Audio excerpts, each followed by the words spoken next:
You know when the first time you played pickleball and you were like so pumped about it and you were out there and you're having fun and all of a sudden there was all this terminology being thrown out, but you had no idea what people were saying, but you were like, this is so fun, I don't even care. Yeah. Then you left and you're like, well, what was that thing they called it?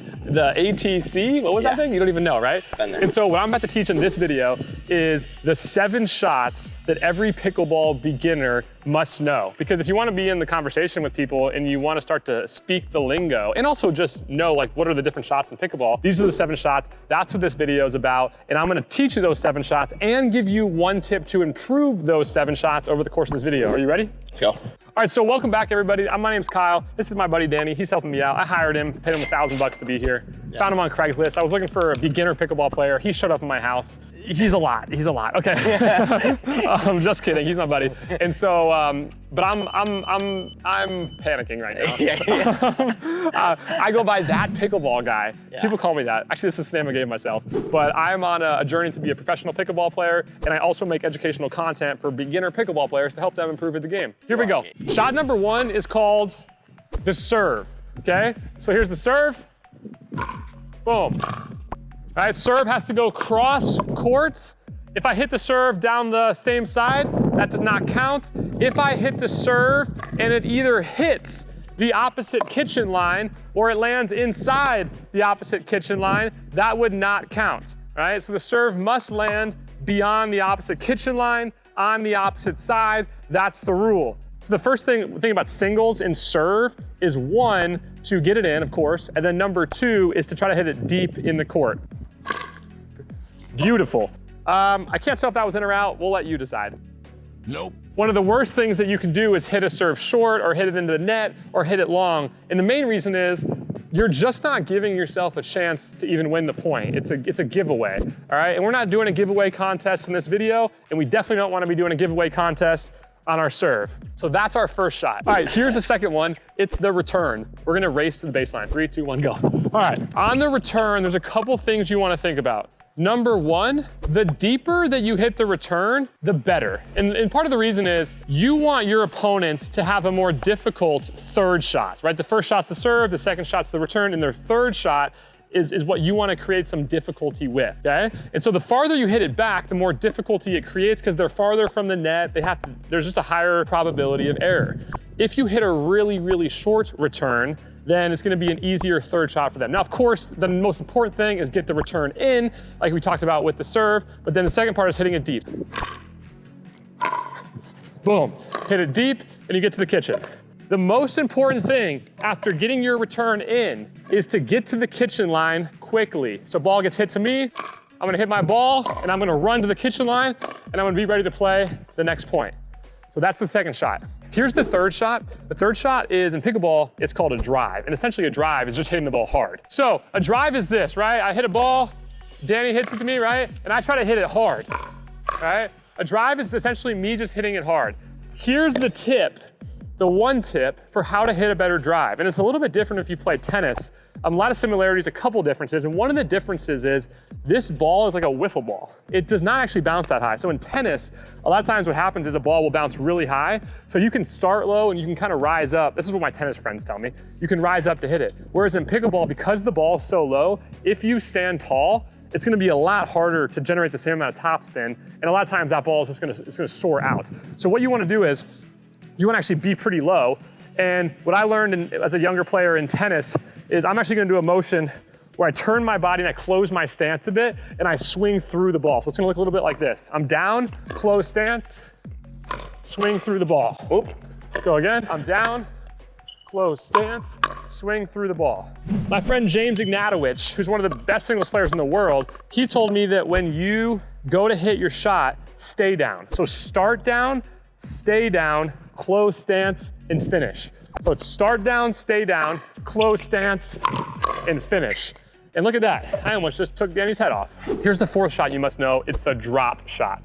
And a lot of times the term that you will hear is a third shot drop because it's the most common drop shot that you'll hit. You'll serve it, it gets served as the first shot, return as the second shot, and then the third shot is the third shot drop. I just recently made a video that you can see right here, or maybe it's right here, that talked about one of the biggest mistakes that beginner players make, and I believe it's actually driving the ball too much, which was the last shot I taught, and instead they should actually hit a drop more often. All right, so here's the drop. The drop essentially is, say you serve it, ball comes back, and I wanna drop it so it lands right into this kitchen area. That's considered a drop. Now, what's the technique for a drop? Tennis players come in and the first thing they do is they swing really big all the time. And even when they're attempting to hit drops, they're dropping it with a closed stance, hitting it kind of high. And that's possible, but what I would recommend beginners do is they imagine, in fact, Danny's one of the best cornhole players I've ever seen. That guy's won me a lot of money in cornhole, okay? And it's actually you do more of a cornhole toss method, right? So it's not a ton of wrist, but instead it's like a push. It's like a toss with a cornhole, okay? So the shot's the drop, the technique is the cornhole method.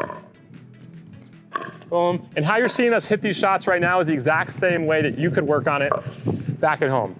Hey, Danny, welcome back. Hey, it's good to have you here. Yeah. Okay. November. Yeah, especially that. All right, so here's the fifth one. The fifth one is an interesting term. It's actually called a dink. It rhymes with? Sink. It rhymes with? Holy cow. It does not rhyme with holy cow, okay? It rhymes with blink. So here's the next shot, it's dink. And this is actually the higher levels you get into, the more you'll see dinks taking place. Really at beginner levels, everyone's trying to hit the ball so dang hard all the time, you don't even see a lot of dinking taking place. But if you want to actually excel past a lot of the players that you're playing with right now, slowing the game down in dinking is one of the quickest ways to win more games because you'll make fewer mistakes and you'll really just extend points and they'll make more mistakes and you're gonna win more, right? So here's what dinking is, right? So Danny's right across from me. Dinking is actually a very similar method, I would suggest for you all, as the cornhole method, right? It's not a big swing. A lot of times you see a lot of beginners taking these big swings when the ball is super low. Nothing good's coming from that except you're either gonna hit somebody in the face, hit the ball out, or hit it into the net. No option that I would like, right? So I'm here, I'm gonna hit it. So my forehand's gonna be a shovel method. I'm staying strong at the kitchen line here. I'm not backpedaling, okay? And I'm doing the same thing on my backhand. If it comes over to my backhand, boom, down in the stance. This is the dink. So the sixth shot is actually called an ATP. That stands for? Around the post. Around the post. And an around the post shot literally means we're hitting the ball around this post. So the way a pickleball court's set up, it is 20 by 44 feet. And then these poles, they come out, what is it, about 8 inches out? Maybe even an extra foot. So a lot of times what happens when you're dinking is you're dinking cross court, and then all of a sudden the ball might go wide enough. And when it goes wide enough, you have the opportunity to hit it around the post just like that. It's a really hard shot to defend. In fact, it's a sick shot to do. I remember the first time I ever got my first ATP, I thought it was the coolest moment in the world. You know that I got my first ATP on video? Really? Ever? Isn't that crazy? Yeah. No one cares, dude. Why are you sharing that? Hell yeah, that was cool. Yeah, we're gonna clip that video. Yeah.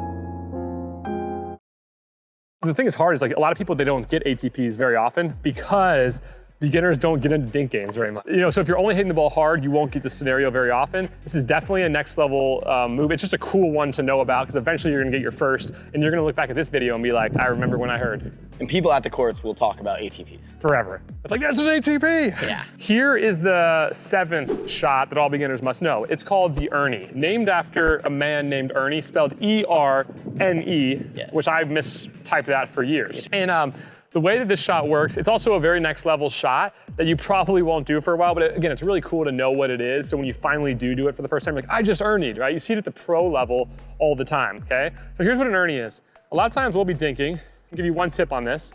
And Danny's actually gonna Erne me. And so the trigger to know when to go Erne, oftentimes is if I ever get on kind of off balance and I maybe stick my head down, right? So if I'm off balance and I stick my head down, that's a trigger for this guy to say, wow, if he hits this down the line, he can't see that I'm sneaking in. Boom, nice, okay? And so Danny jumped the kitchen. It sucks to get Erned on because you're like, why did I do that? Yeah. Now, quick next level tip is if you ever do put your head down, get the ball back to the middle because anybody like Danny, who this guy's actually an animal at Ernie's, like this is no lie, it's a compliment to you. Danny's so good at Ernie's that like when I first started playing with him, I like wanted to Erne, but my biggest problem was I would go way too soon. The opponent would see it and they would never hit it down the line. Whereas Danny used to freaking piss me off because he has like the most amazing timing. And so he would wait some more. and then he would go Erne, and you just feel like an idiot when you get Erne on, but you feel like an absolute beast when you do it. It's the best shot. It's the best shot. ATP is pretty cool too. Okay, well, I can't help myself. I want to give a bonus. Are you cool with that? Let's go with the bonus. Let's give a freaking bonus. There's another one coming up, This right? one's very common at public courts. This is very common in public courts. Yes. In fact, most people get so mad about this one. I remember when I used to play, my partner would do it. I'd be like, dude, what are you doing? And I used to be all against this. I'm actually all in on it now, but that's because I've watched it. I kind of understand how to do it better, studied it a little bit, and it's the lob, okay? So imagine that you're dinking, all right? And it's the lob from the kitchen. You're dinking, and all of a sudden you see this opportunity that you're gonna go and potentially lob the ball, boom, over your partner. They got to backpedal back, and all of a sudden, boom. A little bit out, but all of a sudden then you put yourself in the advantage. And so one tip for lobbing is to do more lobs around the kitchen area rather than lobs way back here. Because when you're around the kitchen, the player you're playing against will often be thinking the next shot's a dink, or the next shot's a hard speed up, if you will. Rarely are they thinking, oh, that ball's going over my head. So if they're thinking next shot's a dink or next shot's a speed up, that often means that they are leaning in. The same thing I would encourage you to do, lean in, be on balance. And if someone's leaning in and all of a sudden they get lobbed last second, then they got to turn around, they're off balance, and you put yourself in a position to really take advantage of the point. All right, so those are the 7, actually 8, because I gave a bonus, shots that all beginner pickleball players should know. And if you don't know them, you're gonna kind of go around pickleball courts and be confused at what people are talking about. But if you do know them, number 1, you'll have language for the shots that you're actually hitting. And when you have language, you oftentimes have learning. And then when you have learning, you have improvement. And so what we all wanna do is get better faster. So understanding these different shots is really gonna help that. And then I also gave 1 tip for each of those. So we have, let's see if I can name them off my memory. All right, we had the serve, return, drive, drop, dink, Yes. ATP. ATP, Erne, and lob. And see, just in this moment, I just taught all those things, and it was a little bit hard for me to remember all of them right at once. So my challenge for you is to just choose 1 or 2 of those shots. Next time you go play, try to take the 1 or 2 tips that I gave on each of those shots, 1 or 2 shots, and do those next time you play. You're gonna find drastic improvement really quickly if you just do a few of these things. If you like this video, subscribe, put out a lot more stuff like this, and also comment below and tell me the first time you ever hit an ATP. And if you've never hit an ATP, I want you to put the date of the first time you're gonna hit an ATP. It's probably a date in the future. Maybe it's tonight, maybe it's tomorrow. My date is February 2nd, 2022 for you. Talking to you, Cindy. Everybody must be named Cindy. Okay, all right, hope you all enjoyed.